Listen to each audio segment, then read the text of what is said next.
What is up, everyone? Justin is back. Thicker Than Blood podcast, combat chat. I got my new gear on. If you have not tuned in to Kyle Kerms' channel for all betting advice on all sporting events, including my picks for UFC 252, you need to go there right now. Kyle Kerms, go there and subscribe, like it, comment on it, and let me know what your picks are for this fight. But right now, we're going to do a full fight breakdown analysis for the co-main event on UFC 252.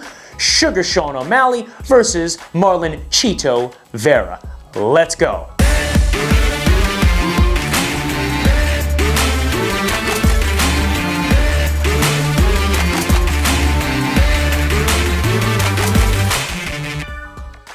Now we go into the breakdown, and we have a little bit of a story to tell, as always.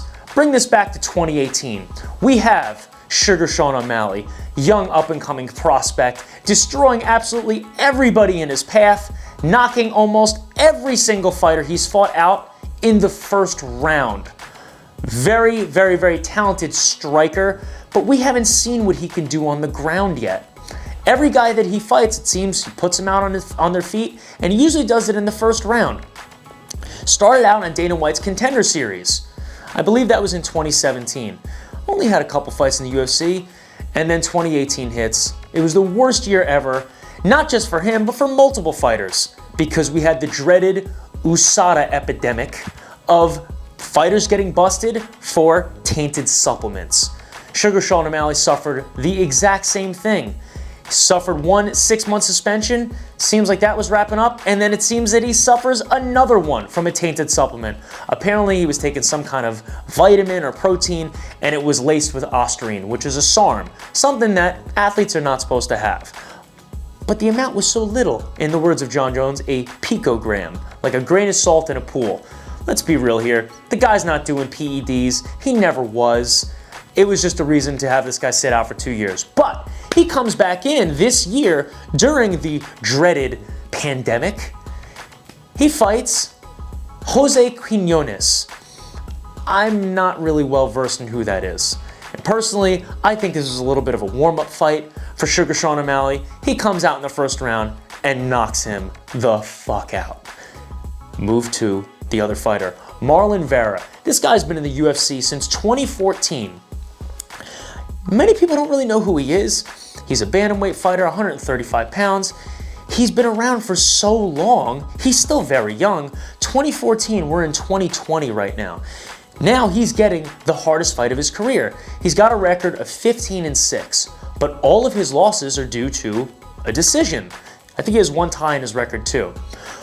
Guy's never been finished. He's never been knocked out. He's never been submitted. So I can confidently say that this will definitely be the hardest fight that Sugar Sean O'Malley has ever had thus far, at least in the UFC. He's coming off one loss, actually, Marlon Vera's last fight. But before that, I believe he was on a 6-fight win streak. He's not in the rankings. Sugar Sean O'Malley's ranked number 11. This fight is serving as a co-main event, and I got a ton of people asking me, Justin, why is this a co-main event? Why? How are these two fighters that are barely even ranked being a co-main event on a pay-per-view nonetheless for the two best heavyweights of all time as the main event? And I gotta say, dude, have you watched Sugar Sean O'Malley? Have you seen what this kid is doing? He just sold on his website jerseys that he custom made for $20,000. The guy made a fortune. Clearly he's doing something right. He's a great fighter, he's a great showmanship.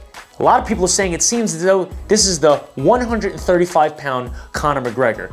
And as far as I'm concerned, all the crazy shit that he's doing to his hair, he's starting to look like a character from fucking Twisted Metal at this point. He's got the whole 6'9" hair going. But you take Sugar Sean O'Malley and you're putting up against Marlon Vera, who's a very well-versed mixed martial artist. The guy's a black belt in Brazilian Jiu-Jitsu, very talented on the ground.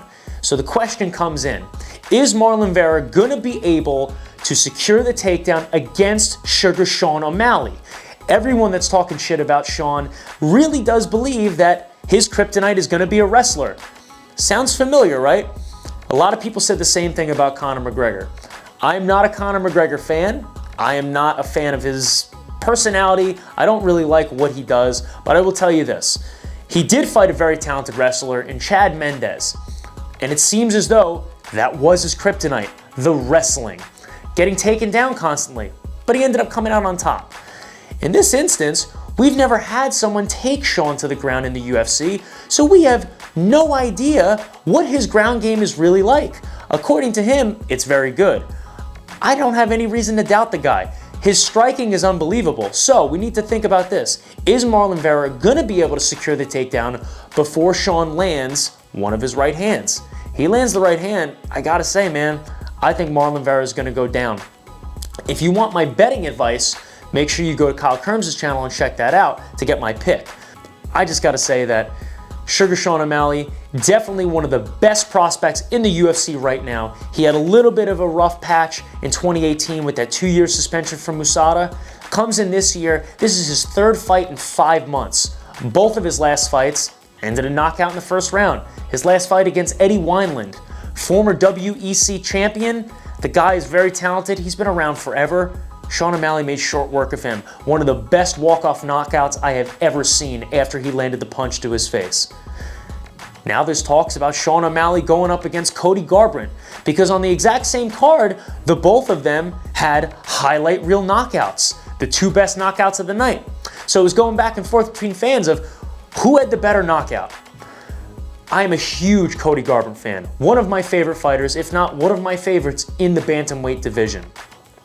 Sean O'Malley puts on an unbelievable performance, but Cody Garbrandt knocks out Rafael Assunção. Now there's talks about, oh, why don't they fight? Why don't they fight? But now we got Cody Garbrandt moving down a weight class to challenge Davidson Figueiredo for the flyweight belt. So we might not see that for a while. If you go back on my old videos, which I'm gonna put a link for the Cody Garbrandt video in this video, you'll see as I talk about why they should not book that fight yet. And I'm so glad that the MMA gods have actually heard what I have to say and delivered a message to Dana White from me saying, we can't make that fight yet, it's too soon, because it is a mega fight. Sean O'Malley wins this fight on Saturday night at UFC 252. Not only are we gonna see a megastar in the making even further than he already is, but we're gonna see a very future title contender in one of the most stacked divisions in the UFC. If you want my pick, like I said, you know where to go. My breakdown pretty much explains it, but if you want the actual pick and betting advice on what to bet and maybe how much, go over to Kyle Kerms' channel. Don't forget to like and subscribe to this channel, Thicker Than Blood Podcast, Combat Chat. We got shirts coming out. I got all kinds of cool gear that I'm putting together. I'm gonna be making hats and shit. I got shirts coming out. I'm gonna be making pants and socks and all kinds of stuff. So when I do put those links in the bio, make sure you show some support. Buy it. It's not gonna be expensive. It might be like 10 bucks, 15 bucks, and you could support my channel, support the MMA fighters, because I'll tell you what, when I start selling out these things, the fighters that are on the come up, you better believe that I'm gonna be sending them free cool shit. Support my channel, I support the fighters. We respect all fighters here. We respect the sport, respect the game. Justin is out.